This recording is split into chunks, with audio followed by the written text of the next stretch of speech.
Obrigada, pastora Lu. A paz do Senhor, meninas. Pode se sentar. Que bênção estar aqui com vocês nesse reinício do projeto de submissão para esse semestre. Eu tenho certeza que Deus vai fazer grandes coisas, vai falar com vocês como Ele já tem falado ao longo dos anos. E é tão lindo esse nome, né? Projeto de submissão. E às vezes as pessoas no mundo de hoje, elas distorcem tantos significados. A gente tem compreendido que primeiro se muda a palavra, se muda o conceito e depois se transforma uma mentalidade. Então muda uma palavra, depois vira uma nova narrativa e depois vira um conceito. Então, por exemplo, a submissão, quando a gente fala hoje no mundo sobre submissão, as pessoas já ficam todas arrepiadas, e não só no mundo, mas na igreja também. Que história é essa de submissão? Foi o tempo de submissão. E por quê? Porque no conceito dessas pessoas, submissão é um lugar de subserviência, é um lugar de ser abusado, é um lugar de ser esmagado, né? E, na verdade, a submissão bíblica nada tem a ver com isso. A submissão nada mais é do que respeitar. Respeitar. E não é uma peculiaridade da mulher. Não é uma coisa só para a mulher, é uma mulher para a cristandade. Uma vez que a palavra de Deus diz assim, muito claramente, lá no livro de Efésios, na carta aos Efésios, o apóstolo Paulo fala: enchei-vos do Espírito, falando entre vocês com salmos, hinos e cânticos espirituais, cantando e salmodiando a Deus no vosso coração, dando sempre graças por tudo ao nosso Senhor Jesus Cristo, a Deus Pai, em nome de nosso Senhor Jesus Cristo, sujeitando-vos uns aos outros no temor do Senhor.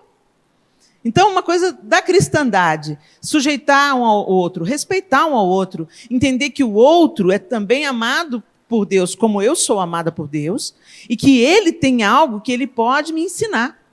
Nós não somos superiores uns aos outros. Então, sempre, não importa o nível de escolaridade, a rede social, o número de seguidores, o status social, não importa isso. Sempre você pode aprender alguma coisa com qualquer ser humano.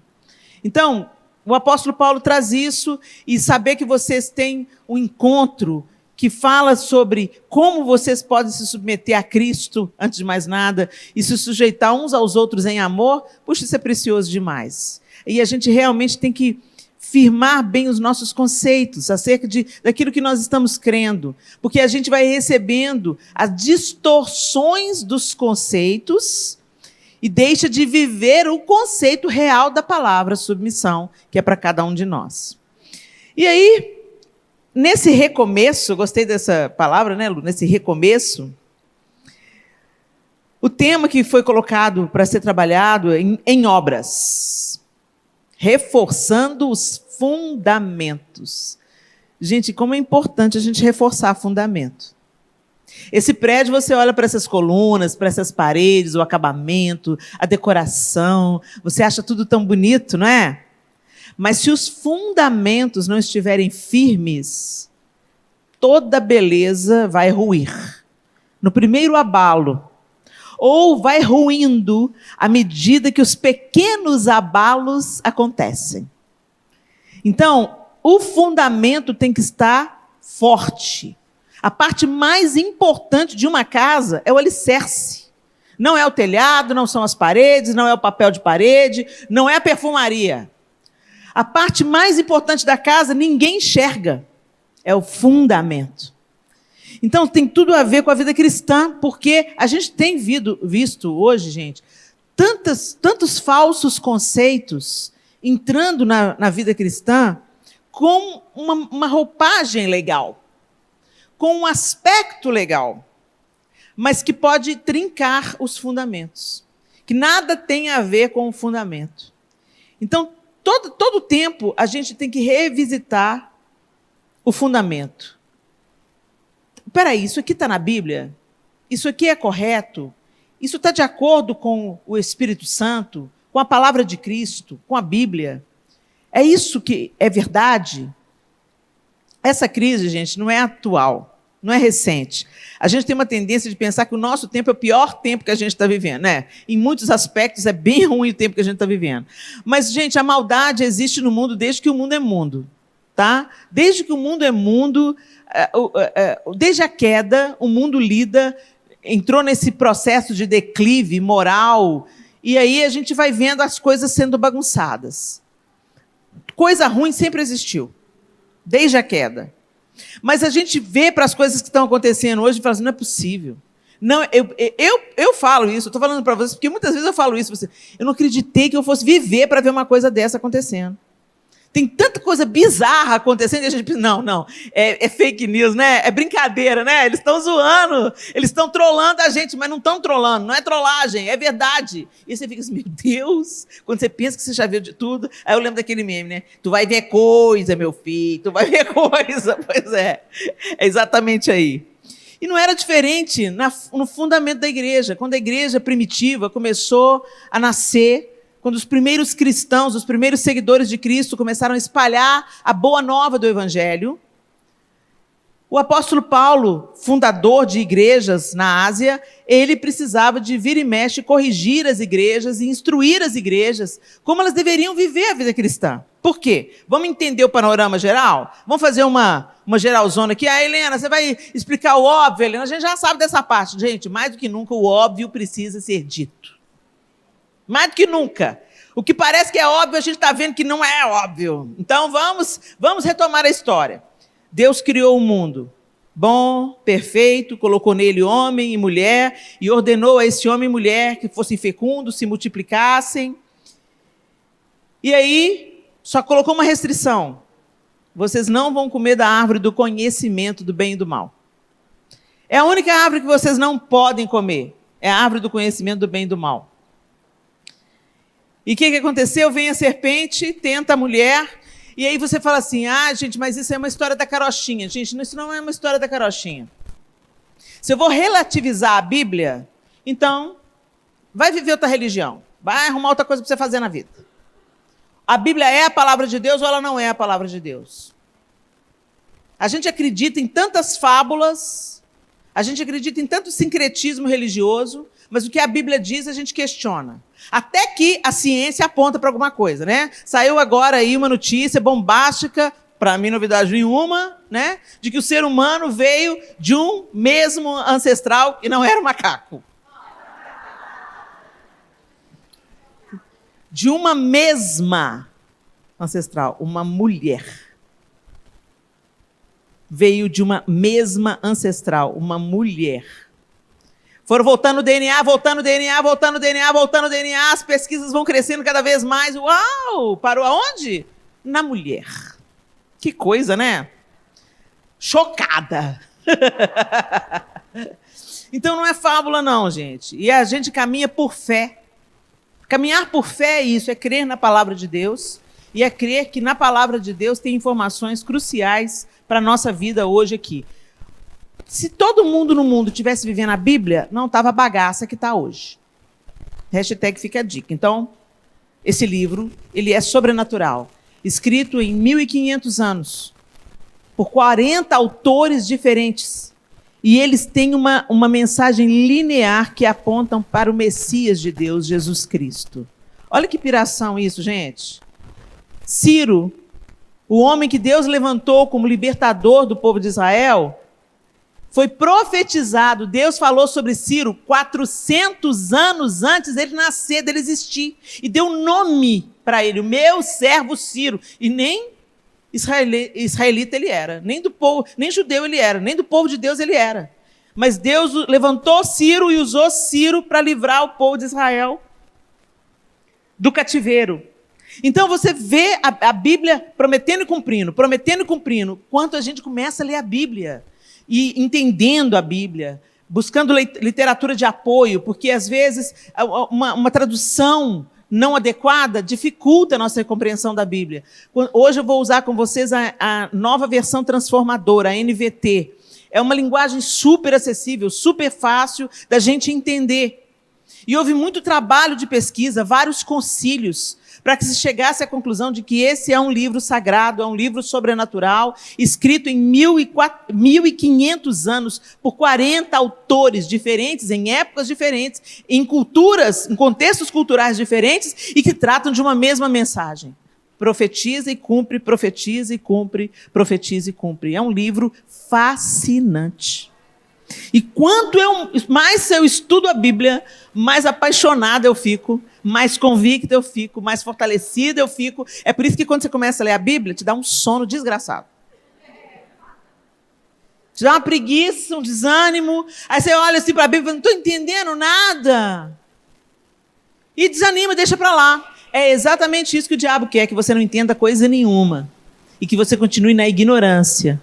Que você continue sem saber quem você é em Deus. Então é muito importante nós nos munirmos de boa literatura. Por exemplo, tem um livro que eu indico sempre no meu YouTube, no meu Instagram. Não ganho merchan para isso, tá, gente? É porque é um livro que impactou a minha leitura bíblica, que é o Redescobrindo Sua Bíblia. E ele dá o resumo de cada livro da Bíblia, explicando em que contexto que foi escrito, por quem foi escrito, qual o propósito do livro, quais as palavras-chave do livro, de que estava tratando o livro, o que estava acontecendo historicamente naquele tempo. Então é fascinante, eu recomendo para vocês. O Redescobrindo Sua Bíblia vai facilitar a sua leitura bíblica. Então vamos lá. Deus criou o mundo, o mal entra no mundo pela desobediência do homem e da mulher. Eles, então, vivem a condenação. Dentro da primeira família acontece o primeiro homicídio. Um irmão mata o outro irmão. Ô, gente, vocês acham que é à toa essas brigas de família que a gente tem? Né? Não, gente. Já acontece lá desde o Éden. Né? E a inveja começa com os próximos. Né? Começa com quem está perto de você. E não foi só com Caim e Abel que rolou, não. Rolou com os irmãos de Davi, rolou com os irmãos de José, e está rolando aí até hoje, né? Lá na sua casa também. Então, mas Deus é aquele que quer restaurar todas as coisas, amém? Aí, Deus vem, e aí a multiplicação da iniquidade vem, o pecado prospera, e os homens se tornam cada vez mais violentos, mais violentos, mais violentos. Deus fala, vou reiniciar. Vou achar um justo na terra. Noé constrói uma arca, fez a arca, põe todo mundo para dentro da arca, acaba com tudo. Acaba com tudo e reinicia com a família de Noé. Gente, para que Deus fez isso? É para evidenciar para a gente que nós não somos capazes de salvar a nós mesmos. Repita comigo. O ser humano é incapaz de salvar a si mesmo. Nós não podemos salvar a nós mesmos. Se fosse possível, Deus mandava na terra um tanto de coaching, treinava a gente, todo mundo ia se salvar a si mesmo. Mas não é possível. Os coaches são bons para outras coisas.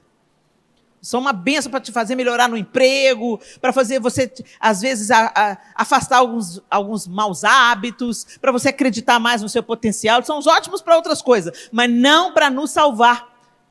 O caminho da salvação é Jesus Cristo. E isso fica evidenciado quando Jesus vem, não, isso fica evidenciado quando a arca de Noé não dá certo. Deus reiniciou, acabou com toda a vida, preservou dentro de uma arca uma família obediente a Deus. Mas quando saiu para o novo mundo, para o recomeço, aí a bagaça já começou a rolar de novo, a iniquidade multiplica de novo. Aí Deus escolhe um outro homem, Abraão, e faz uma aliança com Abraão. E ali em Abraão, por que ele fez aliança com Abraão? Porque através de Abraão ele iria tecer um povo, e desse povo ele iria trazer o Messias. Então, Deus não estava mirando só em Abraão, Deus estava mirando em Jesus. Entendeu? Levanta Abraão, chama Abraão, e já de cara vai falando com Abraão. Eu estou fazendo uma aliança com você, Abraão, e de você eu vou suscitar uma grande nação. Mas eu já vou te dizer, esse povo vai ser levado como escravo para o Egito. Olha isso, gente, quantos anos antes? Esse povo vai descer como escravo ao Egito, mas eu vou na defesa desse povo com mão forte, eu vou os tirar do Egito e eu os mostrarei as minhas leis e os meus estatutos. E isso se cumpre muitos anos depois. Abraão viu a promessa se cumprindo, gente? Não. Mas a promessa se cumpriu? Se cumpriu. Abraão não é pai só do povo de Israel, pelas mãos de Agar, ele também é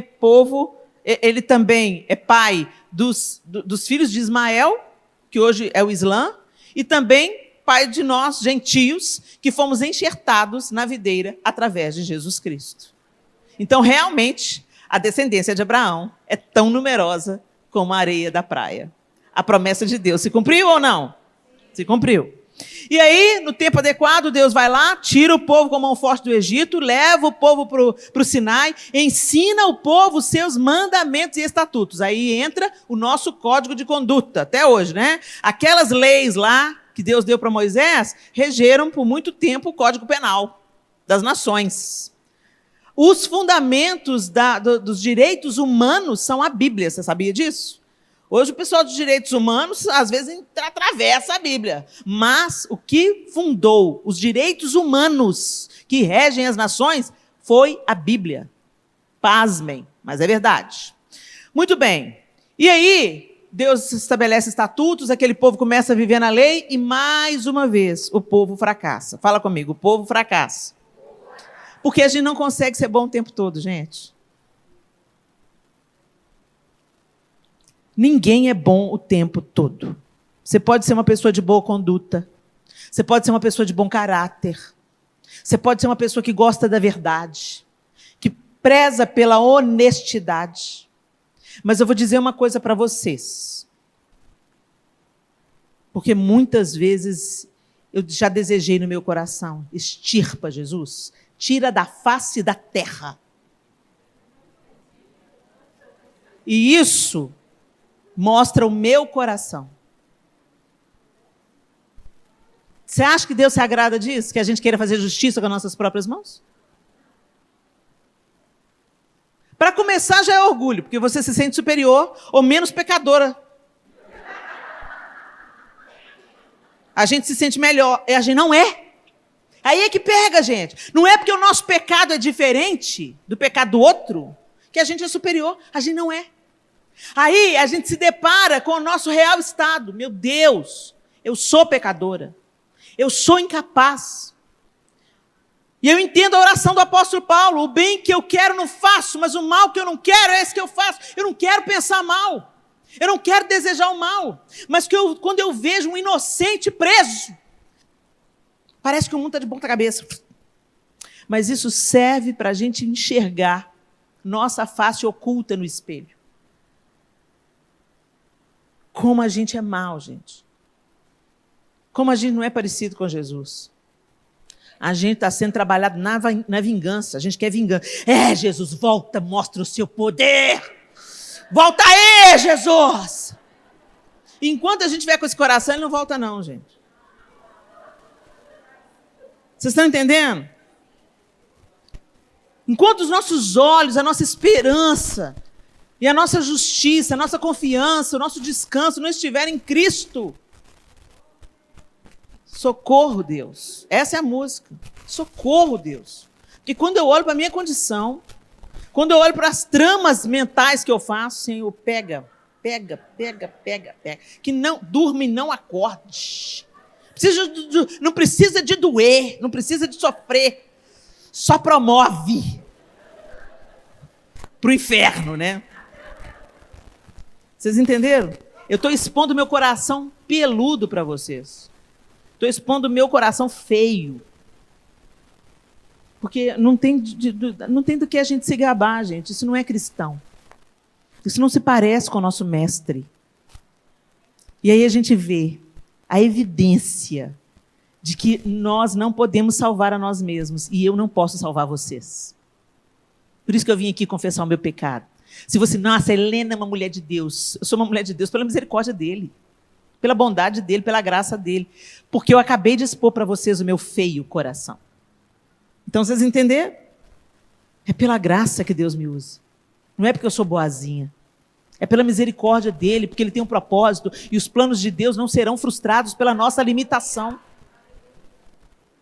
Os planos de Deus não vão ser impedidos pelas minhas faltas. Ele sabe que eu não vivo em delito voluntário. Eu não vivo no pecado, me refastelando no pecado, me agradando do pecado. Não é isso. Mas eu posso dizer para vocês que o bem que eu quero pensar, muitas vezes, o bem que eu preciso pensar, eu não consigo pensar. O bem que eu preciso desejar para o meu inimigo, eu não consigo desejar. E nós precisamos de entender onde nós estamos colocando a nossa esperança. Onde está o fundamento da sua fé? Porque se você está colocando a sua esperança no seu líder, no seu pastor, no cantor gospel, no grande homem de Deus, no papa, no padre, você vai naufragar. Porque a gente é gente, todo mundo do mesmo farinha do mesmo saco. Nós somos tudo farinha do mesmo saco. A gente é tudo ser humano. Embora a gente tenha que ouvir os nossos líderes, acatar os nossos líderes, respeitar aos nossos líderes, a gente tem que entender que eles não são Deus. Respeito, acatar o conselho, aprender de, mas a adoração, dependência, é de Deus. E é isso que o apóstolo Paulo ensina nas suas cartas. Eu queria que você abrisse a sua Bíblia comigo em Efésios, capítulo 2.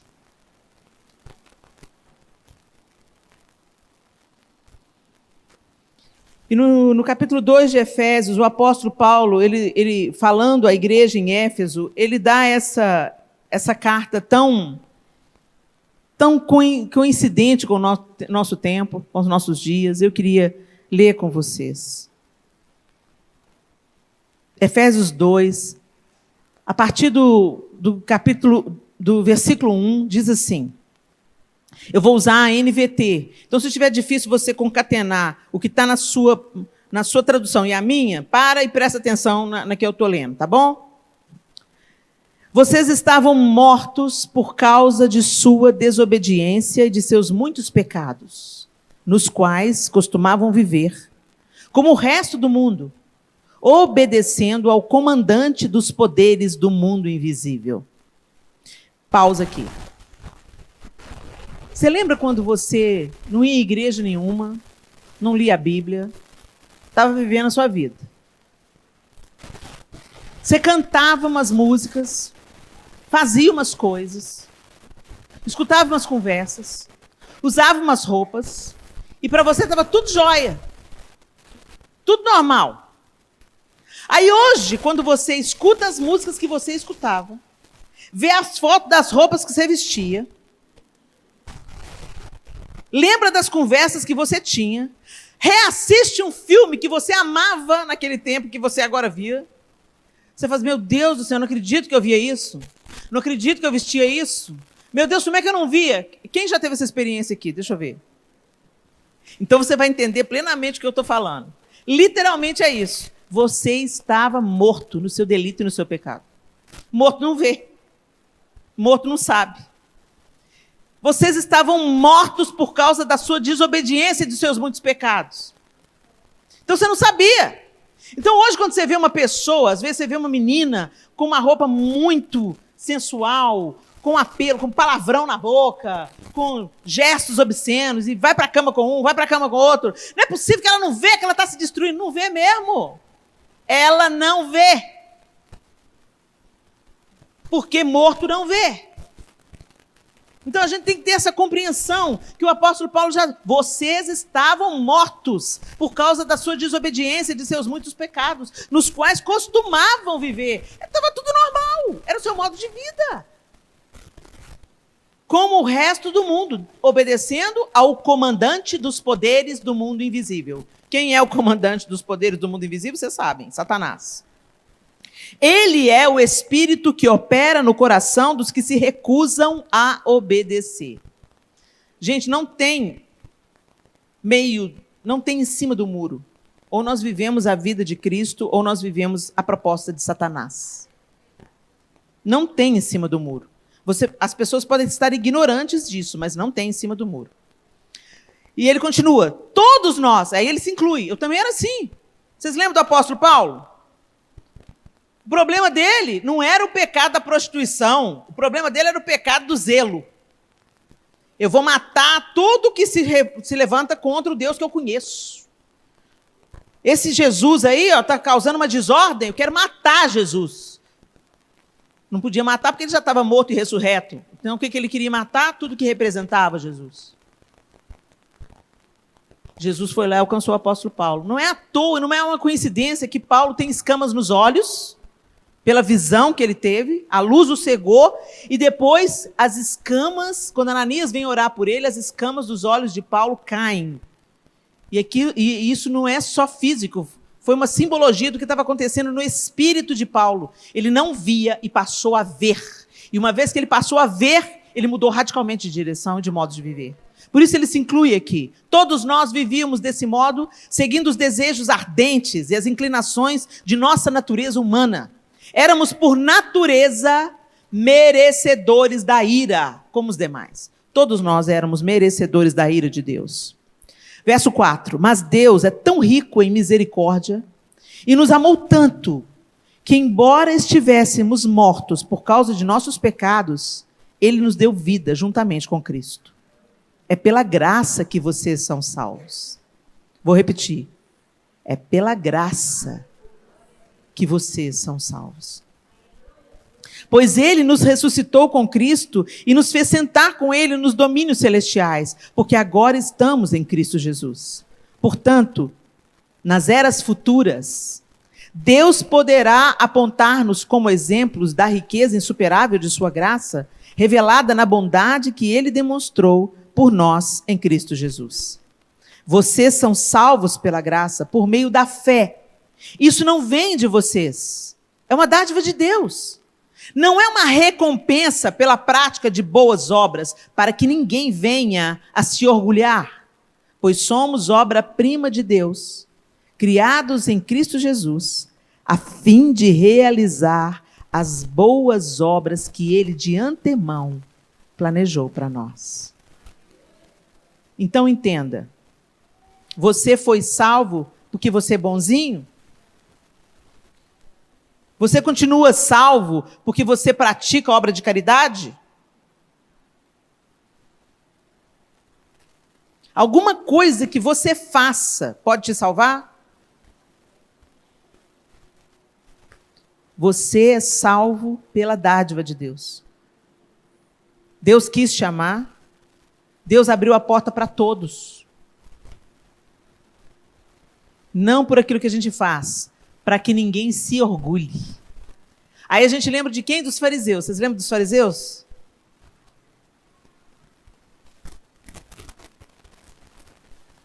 Tinha um cumpridor da lei orando, e ele falava: Deus, muito obrigado porque eu não sou como esses.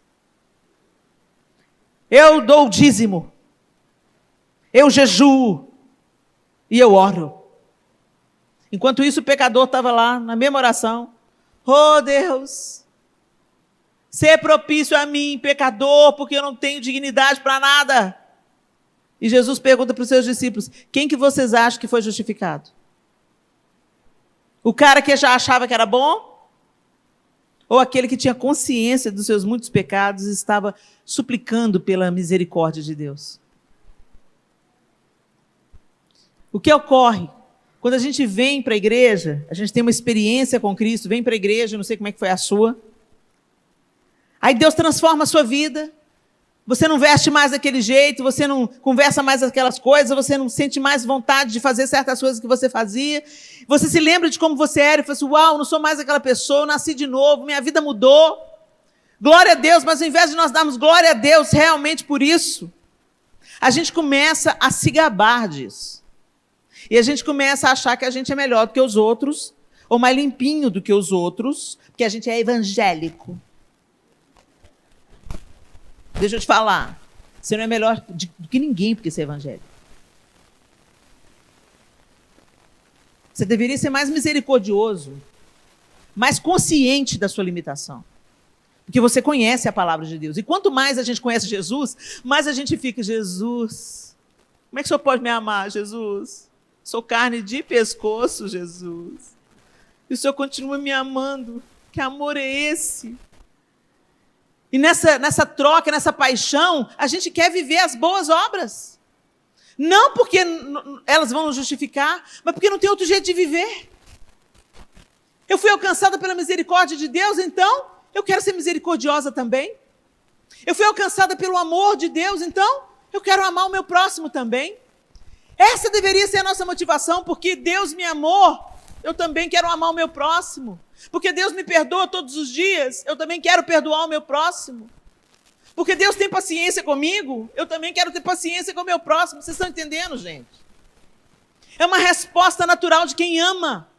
Eu não fico fazendo as coisas boas para o João, porque eu quero que ele me ame mais. Eu quero fazer as coisas boas para o João, porque eu quero que ele saiba o quanto eu o amo. Mas eu não espero que ele me ame mais por isso. Eu estou segura no amor dele. Eu não estou barganhando o amor dele. Ah, vamos lá. Se eu namorar com o João 3 vezes por semana, ele vai me amar mais. Não inflaciona, não. Se eu der ele 5 beijos de língua por dia, ele vai me amar mais. Não, gente. A gente não pensa assim, não é essa a contabilidade do amor. O amor é, eu faço porque eu amo. Eu não estou esperando nada em troca. Eu quero me derramar, eu me entrego, eu me rendo, eu me dou, eu me empolgo. Eu estou apaixonada. Mas a gente não leva essa matemática para o relacionamento com Deus. A gente começa a fazer barganha com Deus. Ó, Deus, você tá, ó, aqui, ó, tá dando meu dízimo, hein, ó. Minha oferta tá em dia, ó. Como é que eu sou generosa, ó. Só tem que me abençoar, hein, Jesus? Você tem que me abençoar. Gente, Deus não nos deve nada. Deus já nos deu tudo. Quando Ele deu Jesus, Ele deu tudo. A obra foi completa. Mas a gente tem uma relação com Deus utilitarista. A gente faz tudo direitinho para Deus segurar a nossa onda. Não é essa a motivação certa, gente. Por isso o apóstolo Paulo está deixando bem claro aqui. Tem nada que vocês possam fazer para ser salvos. Vocês são salvos pela graça, mediante a fé. O que a gente tem que fazer? Acreditar. Repete comigo, acreditar. Acreditar que Deus existe. Fala comigo, acreditar que Deus existe. Que Ele enviou o seu único filho para me reconectar com Ele. Para que eu viva uma nova vida. Eu não tinha condição, aí não preciso repetir, só me escutar. Eu não tinha condição de me reconectar com Deus sozinha. Pelo meu esforço, pela minha justiça. Que a gente acerta um pouquinho, daqui a pouco, uma escorregada. Aí a gente vai certinho o dia inteiro. Chega no final, você deseja que o outro caia. Você vai bonitinho com a sua vida assim, de repente, alguém te fala uma coisa atravessada, dá vontade de tacar a mão na cara do outro. Nossa natureza. Agora, à medida que a gente vai andando com Ele, Ele vai nos transformando. Ele vai nos transformando. Quando você era adolescente, você andava com uma amiga. Quem? Quantos? Tinha normalmente é bando, né? Normalmente é um bando. Mas tem uma que você se identificava mais. Uma ou duas. Aí vocês andavam coladas. Daqui a pouco, uma começava a falar igual a outra. A mãe fala, o que é isso, menino? Você já estava reproduzindo as falas da sua melhor amiga. Vocês pegam as mesmas gírias, vocês riem das mesmas coisas. Daqui a pouco vocês estão vestindo as mesmas roupas. Uma empresta a roupa para a outra, que é a trocação de roupa. Que roupa é essa? É da fulana. E a gente, de repente, você olha para as meninas adolescentes, estão tudo andando do mesmo jeito. É mais ou menos isso que Deus quer ter com a gente. Anda com Jesus, que você vai ficar parecida com Ele. Cola nele, que você vai falar igual Ele, vai pensar igual Ele, vai sentir igual Ele. Cola nele. E o apóstolo Paulo deixa isso muito claro aqui. Aí ele fala assim, espera aí, verso 11. Não esqueçam que vocês, gentios, quem é gentio? É quem não era judeu.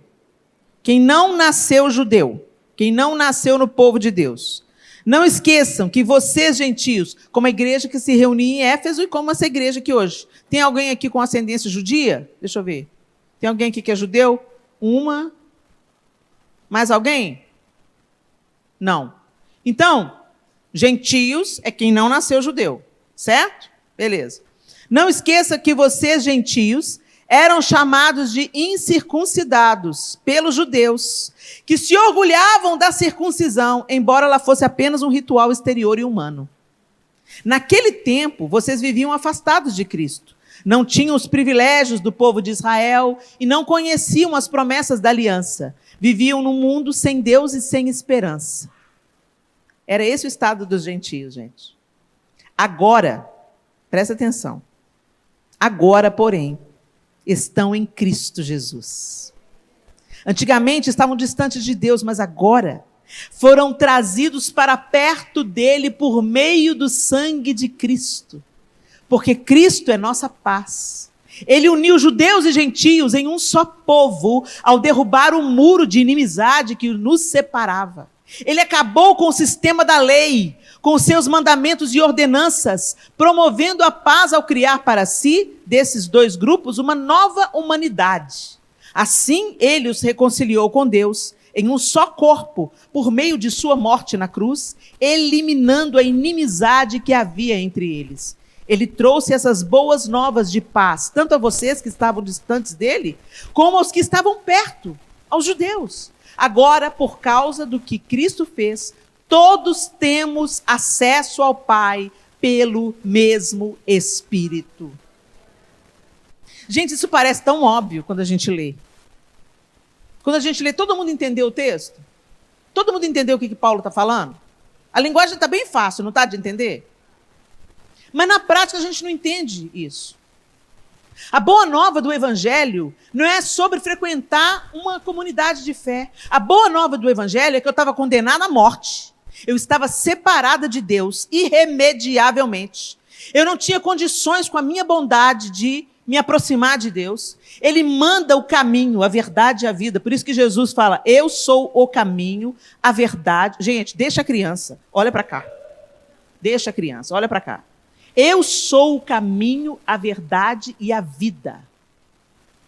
Ninguém vai ao Pai a não ser por mim. Quem falou isso? Jesus não falou, eu sou um caminho. Eu sou uma verdade. Eu sou uma opção. Ele falou, eu sou o. Artigo definido. Eu sou o caminho. Eu sou a verdade, eu sou a vida. A culpa que era de vocês, eu tomo para mim. E eu vou ser castigado pela culpa de vocês. Mas eu vou ressuscitar para que vocês também ressuscitem e voltem a viver em comunhão com Deus. É isso. A boa nova é essa. Eu estava condenada à morte e eu recebi a carta de liberdade. Eu recebi a carta de perdão do governador. Eu não merecia nada. Eu era pecadora, pecadora, pecadora e pecadora. Assassina, promíscua, adúltera. Porque se a gente não é na prática, a gente o é no pensamento. Jesus mesmo falou, se você desejar a morte de alguém, você já matou. Se você cobiçar alguém, você já adulterou.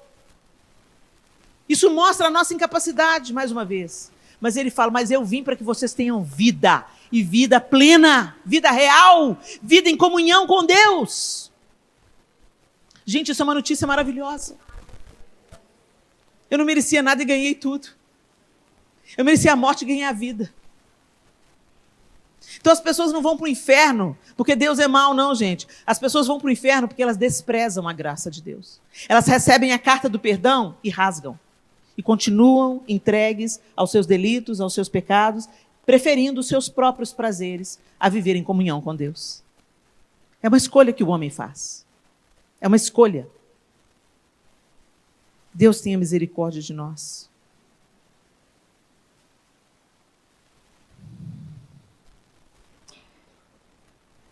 No verso 19.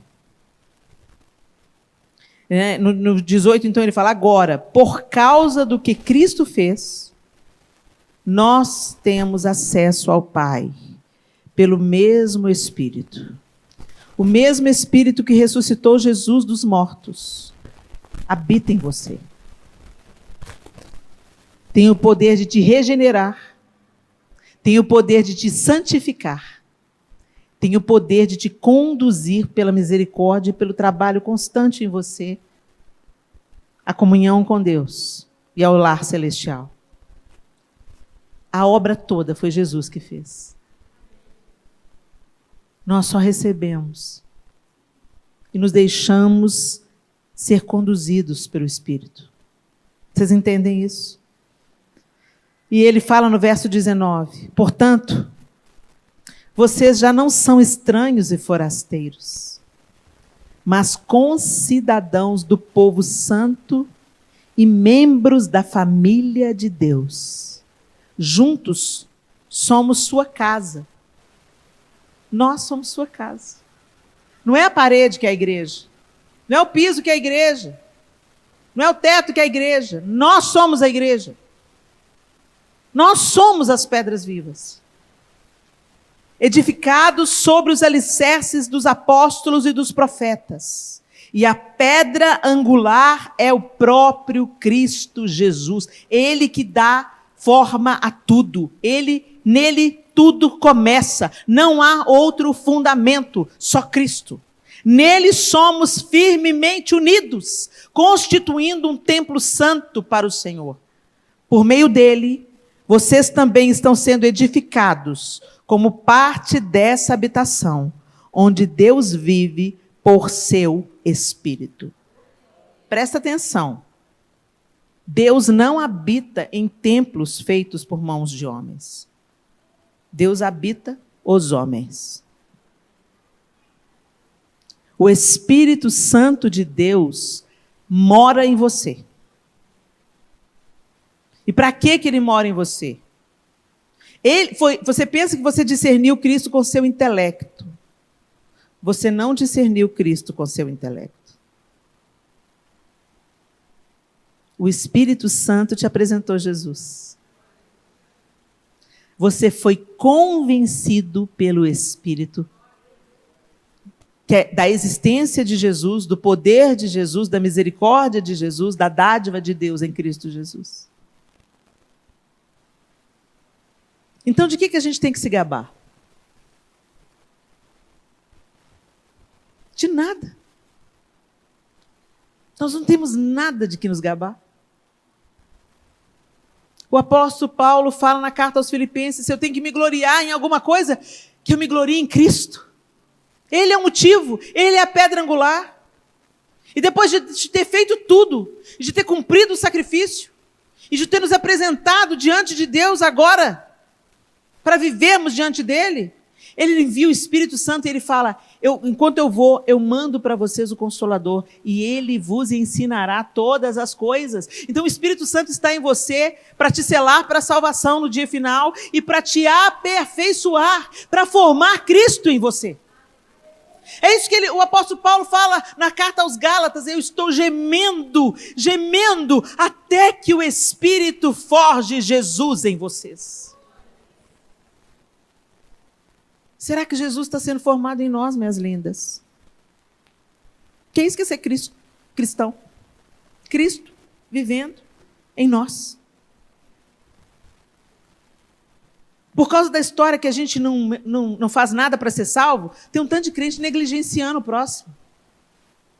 Gente, nós não fomos salvos pelas obras, mas fomos salvos para as boas obras. Uma evidência de que Jesus entrou é que quando o outro está sofrendo, a gente se envolve.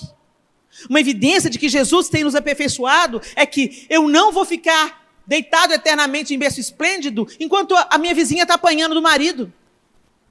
Uma evidência de que Jesus entrou na minha vida é que o meu coração fica mais maleável, mais empático, mais misericordioso. Eu procuro entender o outro, eu procuro aceitar o outro, mesmo ele tendo as dificuldades dele. Porque eu fui aceita, imunda. Eu fui aceita, quando eu fui aceita por Jesus, eu não estava limpa não, gente, eu estava imunda. Mas a gente tem o maior preconceito, né? Nossa, Jesus, nossa, misericórdia, olha aquele fulano ali, ó, marca com salvação, que hipocrisia. Marca com a salvação, não, vai lá ser o meu corpo, vai lá ser o meu abraço, vai lá ser a minha misericórdia, vai lá ouvir aquele que está desesperado, vai lá cuidar daquele que não está dando conta de se cuidar, vai pelo menos aprender a ouvir. Não tenta convencer ninguém, gente, a gente não convence ninguém. Essa obra do Espírito Santo, nosso papel não é tentar convencer as pessoas, nosso papel é contar as boas notícias. Você sabia? Você não merecia nada, mas Jesus fez tudo por você. Você sabia que você estava morto e condenado e agora você pode estar livre? Você sabia que Deus te ama tanto, que Ele deu o seu único filho, para que todo aquele que nele crê não pereça, mas tenha vida eterna? E você sabia que essa vida abundante, ela não é só para a eternidade, ela já começa aqui agora, de um jeito novo de viver, um novo e vivo caminho. É empolgante, é fascinante, é maravilhoso. A vida toma propósito, porque a gente não vive mais para o próprio umbigo. Isso é cristianismo, gente. Não é ser frequentador de igreja e julgador dos outros. A gente não consegue combater nem o nosso pecado. Você está preocupado com o pecado do outro por quê? O meu já me toma tanto tempo, tanta energia. Senhor, me ajuda, Jesus. Põe as duas mãos em mim, Jesus. Mas a gente fica preocupado, a gente pensa que cristianismo é estar ocupado dos os fiscais do pecado. Isso é pecado, isso é pecado, isso é pecado. Apontar o pecado também é pecado. Os fofoqueiros de plantão, os fofoqueiros gospel. Gasta toda essa sua energia para combater o seu próprio pecado.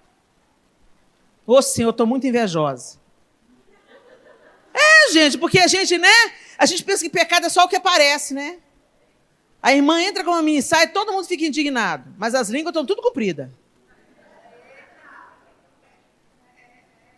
Quando o Espírito Santo fizer a obra na vida da irmã, mesmo querendo vestir aquela saia, ela não vai conseguir vestir a saia.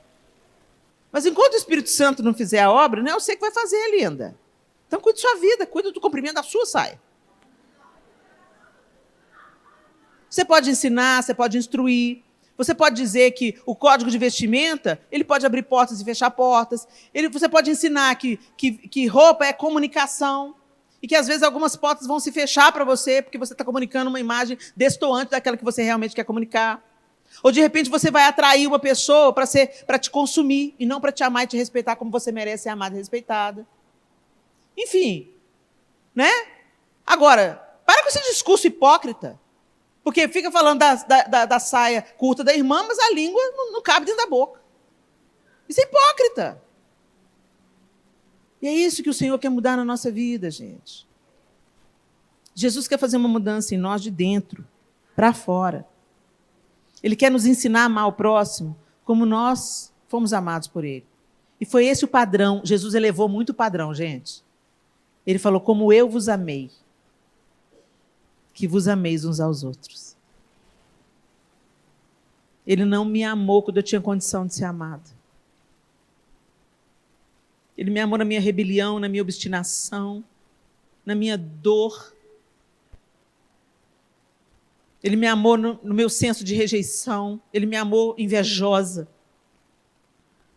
insatisfeita, maldizente. E foi o amor dele que me tirou desse estado, que me lavou, que me santificou. E a obra não acabou ainda, porque eu estou nessa terra, eu estou nessa vida, eu estou nessa carne, eu estou nessa matéria. E essa matéria é decadente. Por isso que nós vamos ganhar um corpo glorificado. Mas todos os dias a carne milita contra o espírito e o espírito contra a carne. Então a gente tem que dar comida para o nosso espírito. Vocês entendem? Por isso que a gente tem que estudar as escrituras sagradas. A gente tem que ter tempo de oração. Não para cumprir o tique religioso, sabe? Ô, fiz meu momento de oração, ó. Como é que eu estou boa? Eu leio a Bíblia 3 vezes por ano. Guarda a sua vaidade para você mesma. E aí você pensa, você leu sua Bíblia 3 vezes por ano, está contando isso para todo mundo, não está adiantando nada. Lê 6 para ver se melhora. E é isso, gente.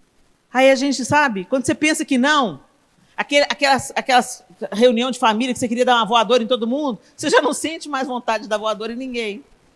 Ou você fala assim, ô, gente, esse povo está estressado. Aí você pensa assim, eu melhorei. Jesus te melhorou. Anda com Ele. Cola nele. Chega junto. Então eu queria que você revisitasse esses fundamentos. Vocês vão falar sobre isso o semestre todo, né, Lu? Vocês vão falar sobre isso o semestre todo, então tem muitas coisas aí para vocês destrincharem. Mas eu queria que começasse pelo começo.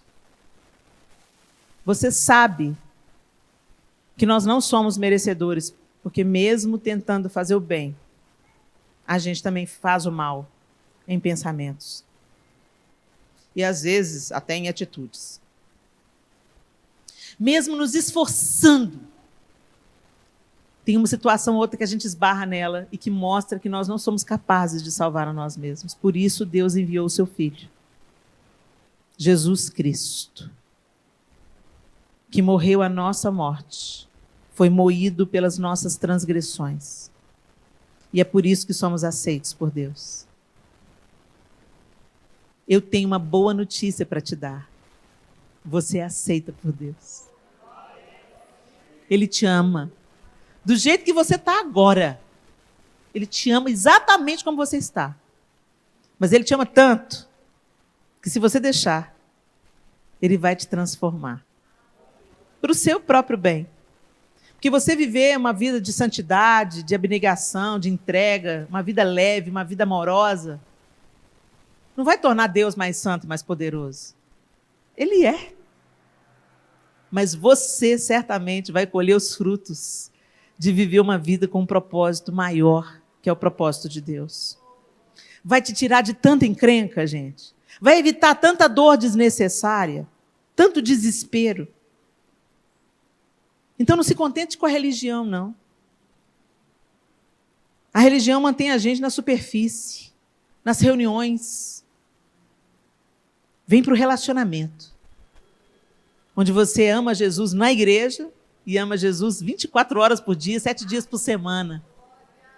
Onde você é parte da igreja, não apenas quando a igreja se reúne debaixo de um teto, mas você é a igreja quando você vai no banco, quando você trata, como você trata os seus funcionários, como você trata os seus patrões, como você é pontual, como você não mente, como você é honesto nos seus negócios, como você lida com dinheiro com lisura, com honestidade, quando você não ofende as pessoas, quando você dá o benefício da dúvida.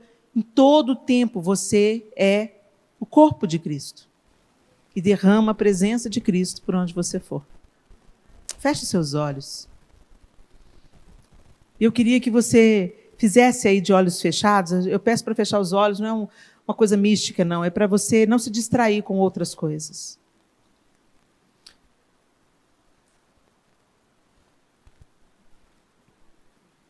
Como você tem levado a sua vida cristã? Falar que é cristão, qualquer pessoa pode falar. Andar com uma cruz no pescoço, qualquer pessoa pode andar. Uma camiseta escrito Jesus salva, qualquer pessoa pode fazer isso. Mas como estão os seus fundamentos? Se você sabe que você é salvo pela graça mediante a fé, por que você está tentando fazer as coisas para agradar a Deus? E não se agradando dele. É diferente quando você faz alguma coisa para agradar as pessoas e quando você faz as coisas porque você se agrada delas. Não é utilitarismo, não é interesse, sabe? É amor.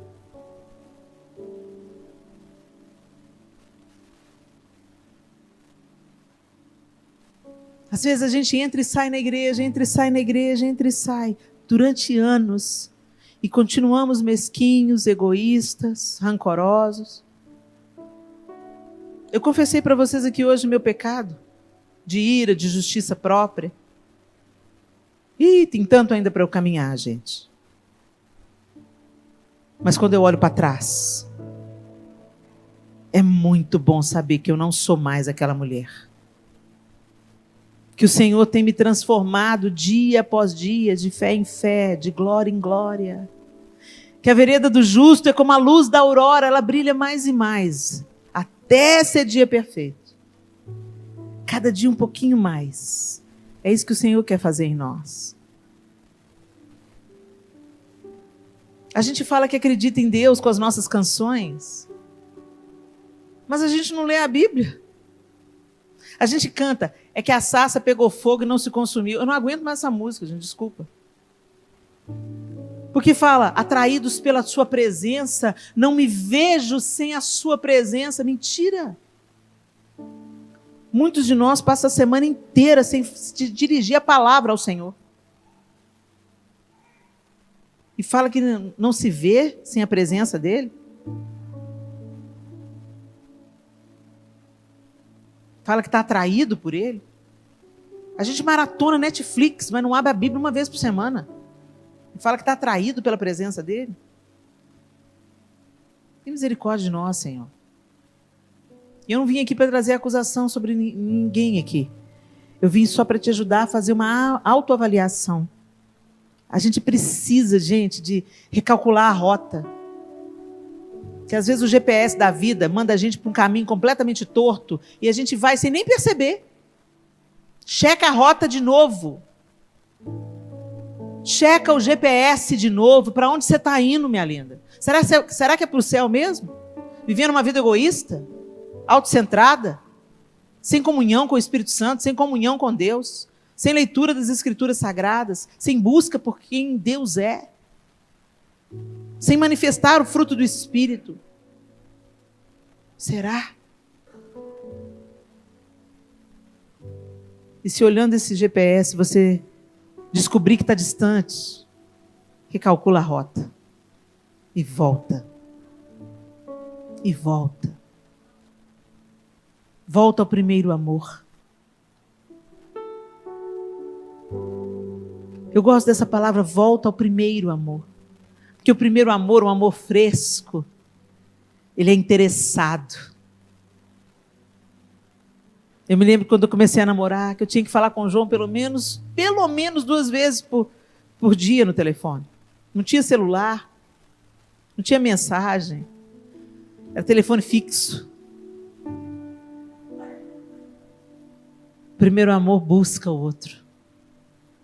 O primeiro amor se interessa. O primeiro amor quer conhecer mais. O primeiro amor quer passar tempo juntos. Queremos voltar ao primeiro amor, Jesus. Queremos voltar ao primeiro amor, Senhor. Queremos voltar ao primeiro amor. Tenha um tempo de oração. Fale com o Senhor o que você precisa falar. Me perdoa, Senhor, porque eu me desviei. Me perdoa porque eu me distraí. Me perdoa porque eu me distanciei da rota. Me perdoa porque eu acho que cumprir com os meus deveres vai me tornar aceito pelo Senhor. Me perdoa por voltar à lei, à prática da lei. Eu estou confiando nos meus atos externos de justiça, enquanto meu coração está tão distante de Ti. Me perdoa, Senhor. Senhor, nós estamos na Tua presença, Deus.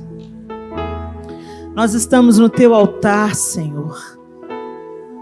Porque publicamente nós queremos demonstrar ao céu e ao inferno que nós queremos viver o Teu caminho, o Teu propósito, a Tua vontade. É por isso que nós viemos aqui à frente nesse altar, Senhor, para renovar com o Senhor a nossa aliança de amor, de obediência, não movidos pela religiosidade, pelas aparências, pela hipocrisia, pelos frutos externos de justiça, de bondade, mas necessitamos que o Senhor faça uma obra no nosso coração e na nossa mente, de genuína conversão, de entrega, de rendição, de dependência total da Tua graça, do Teu favor, da Tua dádiva.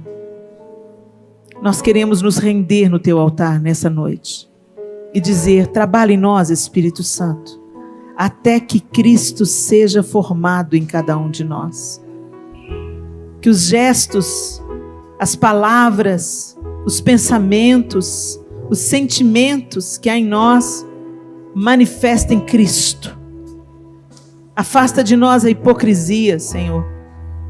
Afasta de nós a preguiça. Afasta de nós, Senhor, a aparência de justiça. Nós não queremos parecer crentes, nós queremos ser crentes. Nós não queremos parecer cristãos ou termos o rótulo de cristãos. Queremos ser genuinamente imitadores de Cristo. Que o Senhor faça essa obra em nós, pela tua misericórdia e graça, porque publicamente nós oramos e confiamos, agradecidos, em nome de Jesus. Amém e amém. Aleluia. Glória a Deus. Glória a Deus. Dá um abraço aí nessa sua companheira de altar. Uma honra estar com vocês, gente. Que as sementes que foram plantadas no coração de vocês floresçam abundantemente, em nome de Jesus. Amém?